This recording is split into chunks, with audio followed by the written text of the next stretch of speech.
My name is Brittany, and I often think about how different my life could have been if my mom hadn't gotten sick. She passed away when I was 6, and that's when everything changed. Our house used to be full of her laughter, and the photos of our happy family covered every wall. Dad took it really hard. For months, he barely spoke, just went to work and came back home, where I tried my best to be quiet and not bother him. I didn't really understand death back then. I kept asking when Mom would come back from heaven. Dad would just hug me tight and say nothing. Then he met Sandra at some work event. She started coming over for dinner, and I noticed Dad smiling more. I guess that's why I didn't say anything when, one by one, Mom's photos started disappearing from the walls, replaced by new ones with Sandra in them. "Brittany, Sandra, and I have something to tell you," Dad said one evening. They sat me down in our living room, and I remember playing with the hem of my dress, feeling nervous. "Sandra and I are getting married. She's going to live with us and be your new mom.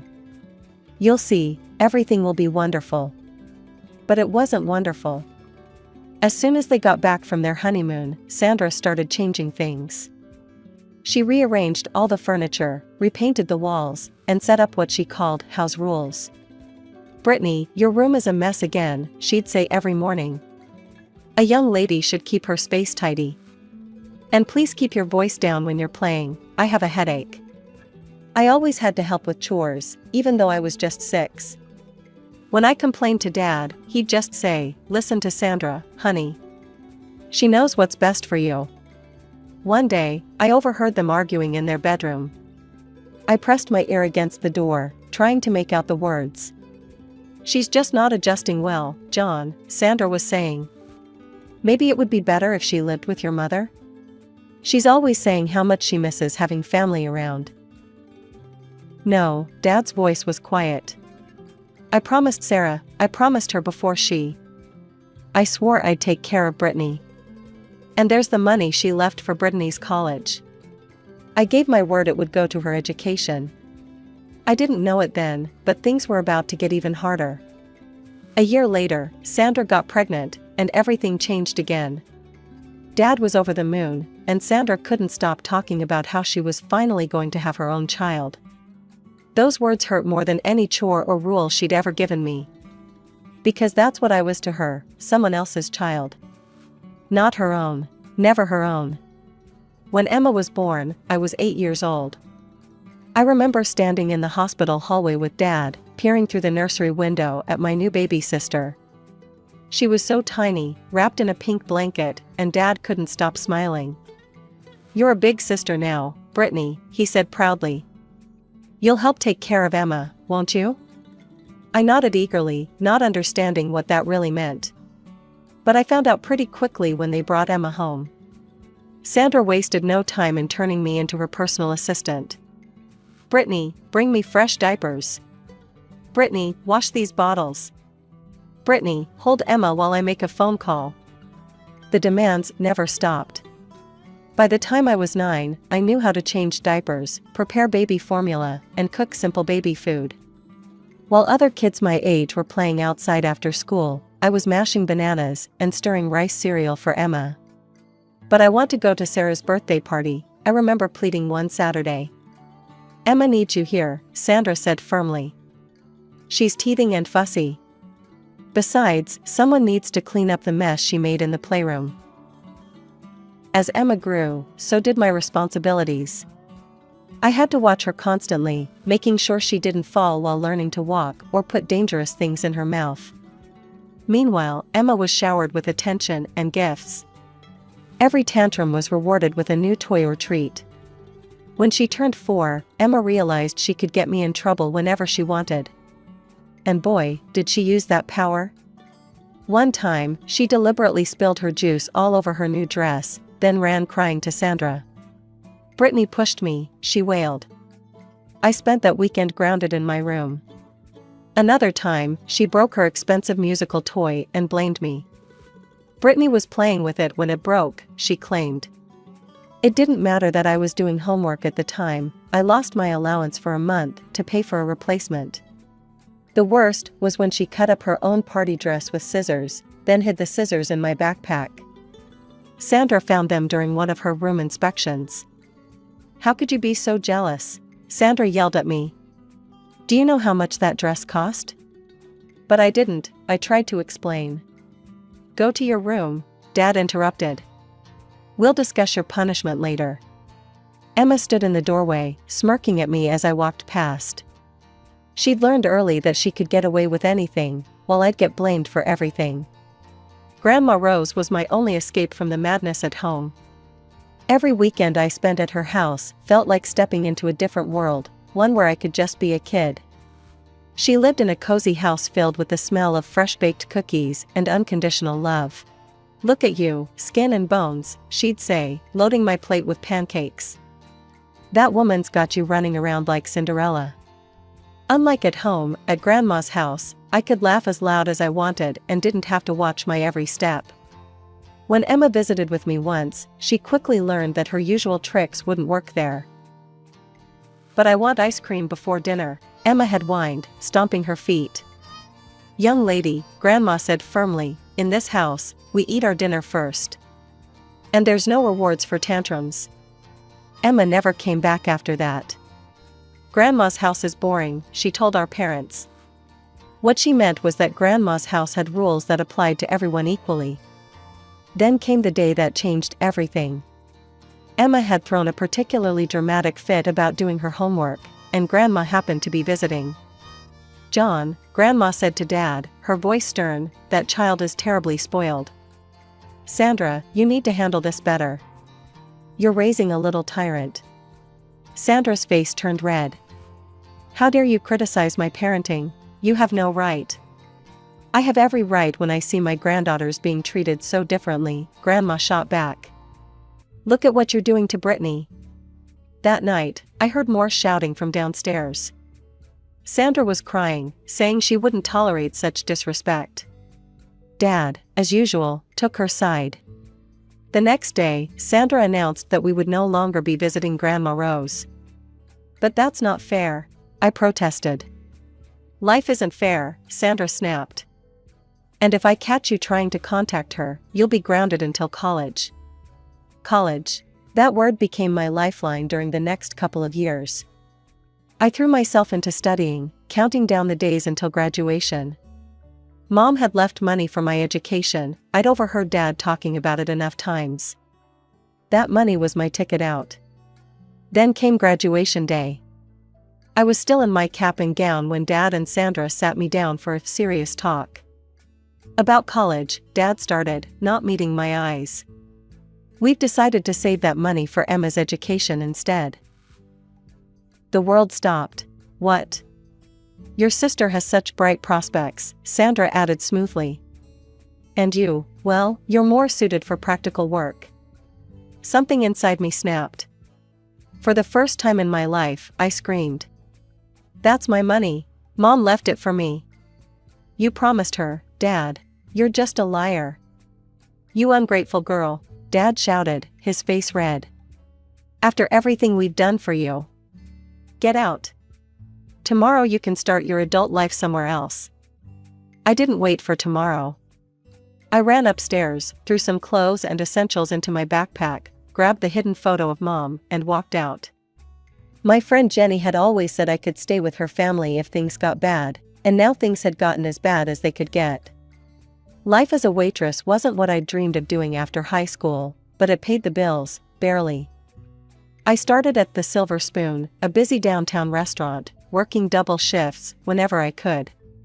My feet ached every night, and I smelled like French fries and burger grease, but at least I was free. Jenny's parents were amazing, letting me stay with them for those first few months. But I knew I couldn't impose forever. That's when I met Maria, another waitress at the restaurant, who was looking for a roommate. "The apartment's tiny," she warned me, "and the neighbors are loud, but it's cheap." She wasn't kidding about tiny. Our shared apartment could barely fit 2 beds and a couch. But it was ours, and neither of us had to answer to anyone else. We worked the same shifts, shared grocery bills, and somehow made it work. "Any plans for school?" Maria would ask sometimes, as we counted our tips after closing. I'd just shake my head. With rent, utilities, and food, I could barely save anything. College felt like a distant dream that had died the night I left home. Then, on a random Tuesday afternoon, my phone rang. I almost dropped the coffee pot I was holding when I saw the number. "Brittany, sweetheart, I've been trying to track you down. How's college going?" My throat tightened. "I'm not in college, Grandma." "What do you mean?" Your father had Sarah's money set aside. I found myself telling her everything, the fight, getting kicked out, working as a waitress. By the end, I was crying in the restaurant's break room, and Grandma was silent for so long I thought we'd lost connection. "Those miserable, selfish," she finally said, her voice shaking with anger. "Listen to me, Brittany. I'm paying for your college. No arguments." "Grandma, no, I can't let you." "You're not letting me do anything." "I'm doing it. Your mother was like a daughter to me, and I won't let them steal your future." "Have you looked at any schools?" "I could try the local university. They have evening classes." "Perfect. We'll get you enrolled for next semester."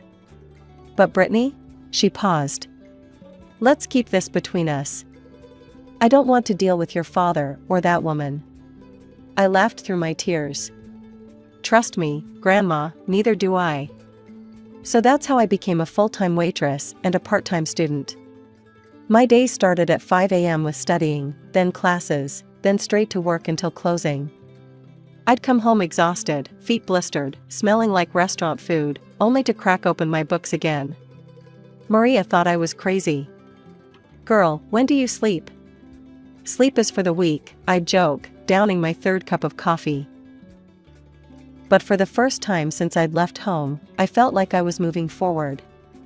Every test I passed, every paper I turned in, felt like a small victory. Not just for me, but for Mom too. I might not have gotten to use her money, but I was still going to get the education she'd wanted for me. And the best part? Nobody from my family knew. They probably imagined me still serving tables, going nowhere in life. Let them think that. I was done trying to prove myself to people who'd never cared anyway. I was studying for my business management final when Emma's message popped up on Facebook. There she was, grinning beside a brand new red Mercedes, wearing designer clothes that probably cost more than my monthly rent. "Look what Mom and Dad got me for my birthday." "Not that you'd know anything about nice cars, huh? Still serving burgers? Must be fun watching everyone else live their best life while you're stuck being a waitress forever." The next photo was of her college acceptance letter. "Got into State U. Mom and Dad are paying for everything, tuition, housing, meal plan. They even promised me a spring break trip to Europe. But hey, at least you get free fries with your shift meal, right?" I stared at my textbook, then back at her message. I could have told her about my 3.9 GPA, about how I was about to graduate with honors. Instead, I clicked block user and went back to studying. 3 weeks later, I graduated with my business degree. Only Grandma was there to watch me walk across the stage, but that was all I needed. We went out for dinner afterward, at a different restaurant, of course. Back at work, things started changing. Mr. Peterson, the owner, called me into his office one morning. "Brittany, we've noticed how hard you work. How would you feel about becoming shift manager? You know this place inside and out, the staff respects you, and you've got the education for it now."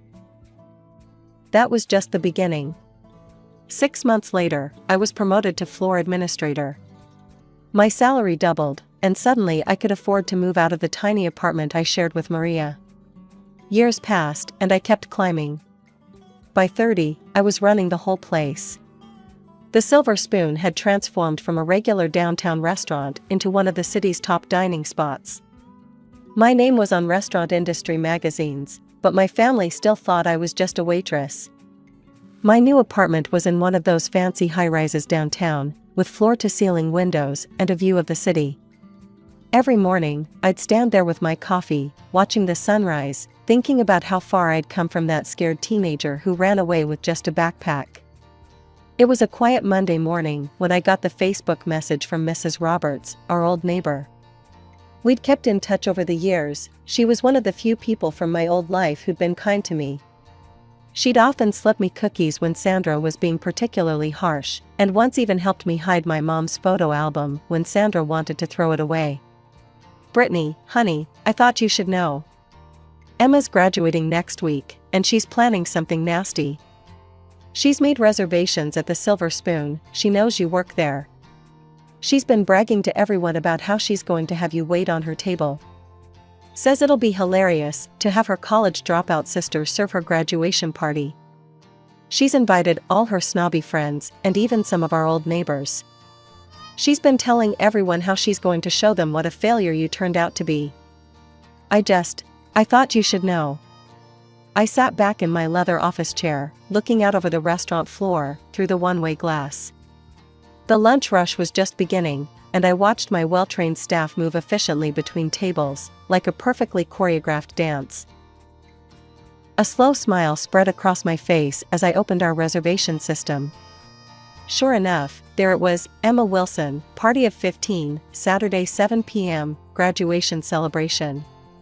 She'd even added a special note requesting the best table in the house, price is no object. My fingers hovered over the keyboard. I could cancel it. One click, and their reservation would disappear. I could have Janet call with some excuse about a plumbing emergency or a double booking. But no, I had a better idea. I picked up my phone and called Grandma, who answered on the second ring. She was probably in her garden. She always kept her phone close while tending to her prized roses. "You'll never guess who's coming to dine at my restaurant," I said when she answered. "Who?" "Emma. And Dad and Sandra. They're coming to celebrate her graduation. Apparently, she specifically chose this place to humiliate her waitress sister. Mrs. Roberts just warned me about it." Grandma's voice turned sharp. "Cancel their reservation.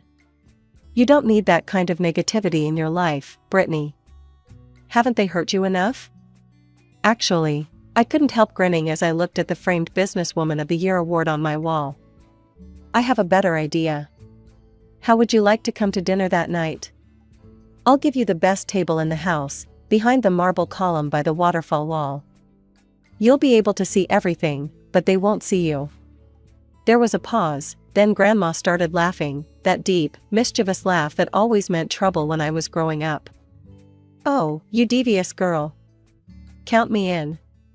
Should I wear my pearls for the occasion? Perfect. I'll have Carlos make your favorite chocolate souffle. He's been practicing that new raspberry sauce you liked last time."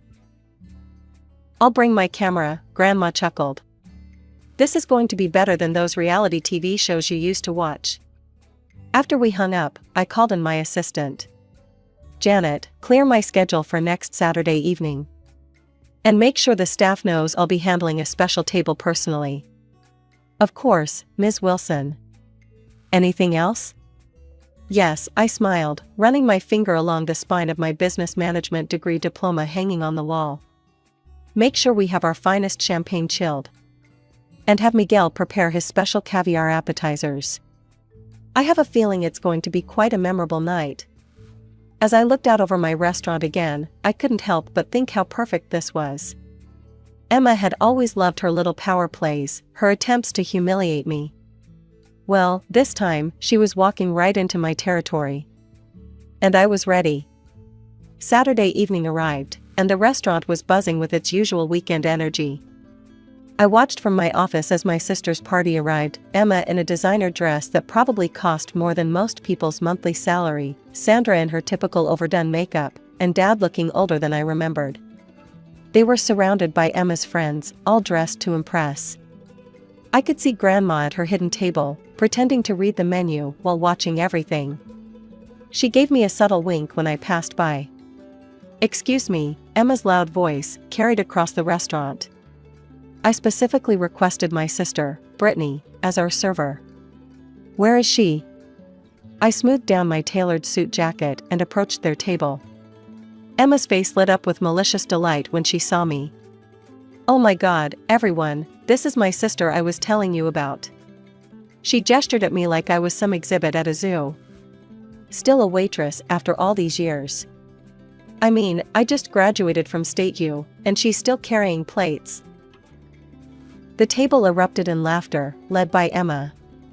Dad chuckled too, though he couldn't quite meet my eyes. Sandra just sat there with that superior smirk I remembered so well.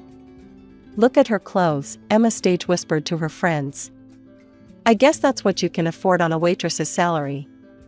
I stood there in my Armani suit, letting them laugh. The irony wasn't lost on me. What can I get for you this evening? I asked professionally. Emma made a show of studying the menu. Well, since you asked, I'll have the lobster thermidor. Oh wait. She looked up with fake concern. Can you even afford to eat at a place like this? Do you know what lobster is? More forced laughter from her friends, though some were starting to look uncomfortable. And after dinner, Emma continued, her voice dripping with contempt, I want you to personally wash our dishes. I'll even give you a nice tip, maybe you can buy yourself some decent clothes for once. I could see Grandma gripping her table's edge so hard her knuckles were white. Some of the guests were whispering among themselves, clearly embarrassed by Emma's behavior. Sandra finally spoke up, her voice cold. Really, Brittany, you should be grateful Emma chose your establishment for her celebration. Though I must say, I'm surprised they hired someone like you at such a nice place. Actually, I said, my smile never wavering, I won't be able to take your order or wash your dishes tonight. Emma's face darkened. What do you mean, you won't? I want to speak to your manager right now. I'll have you fired. That won't be necessary, I said calmly. The manager is already here.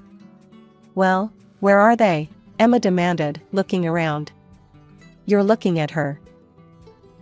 The silence that fell over the table was absolute. Emma's mouth opened and closed like a fish out of water. Dad's face had gone completely white, and Sandra looked like she'd swallowed something sour. That's impossible, Emma finally sputtered. You're lying. You're just a waitress. Actually, came a familiar voice, she's not just the manager. She owns 30% of this restaurant now. Grandma rose from her hidden table and walked over, her heels clicking on the marble floor. The look she gave Dad could have frozen hell over. While you were busy spoiling one daughter and crushing the other, I put Brittany through college. She worked here as a waitress during the day and studied business management at night. Every single success she has, she earned herself. Emma jumped up, her face red. That's not fair. You're lying. She's nothing but a successful businesswoman who owns part of one of the city's most prestigious restaurants? Grandma cut in. Who bought her own luxury apartment while you're still living off Daddy's money? Is that what you were going to say? Dad finally found his voice. Mom, Don't you dare, Mom me, John Wilson, Grandma snapped. You let that woman turn you against your own daughter. You gave away Brittany's college money her mother left specifically for her. Well, guess what? I'm making things right. I've already changed my will. Everything I own goes to Brittany. Every penny. Sandra shot up from her chair. You can't do that. Emma is your granddaughter too. Emma has had everything handed to her on a silver platter her entire life, Grandma replied coldly. She doesn't need my money, though from what I've seen tonight, she could use some basic human decency. Emma completely lost it. She grabbed her wine glass and hurled it across the table, shattering plates and sending food flying. This isn't fair. You're all just jealous of me. Security, I called calmly. 2 men in black suits appeared instantly. Please escort these people out. You can't throw us out, Sandra screamed. Do you know who we are? Yes, I do, I replied. You're trespassers causing a disturbance in my restaurant. Leave now, or I'll call the police and press charges for the damage to my property. Emma tried to grab another plate, but one of the security guards caught her arm. Dad just stood there, looking lost, as they were all led to the door. Brittany, he called back weakly. Please, can we talk? I turned my back and walked away. Over the next few months, he tried everything: calls, emails, even showing up at the restaurant once. I had security turn him away. That was 5 years ago. The Silver Spoon is now the top-rated restaurant in the city, and I've opened 2 more locations.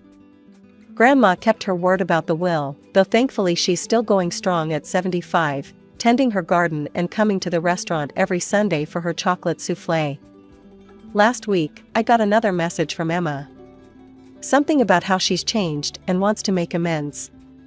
I did what I always do with messages from that part of my life, hit delete and went back to work. Some chapters are better left closed.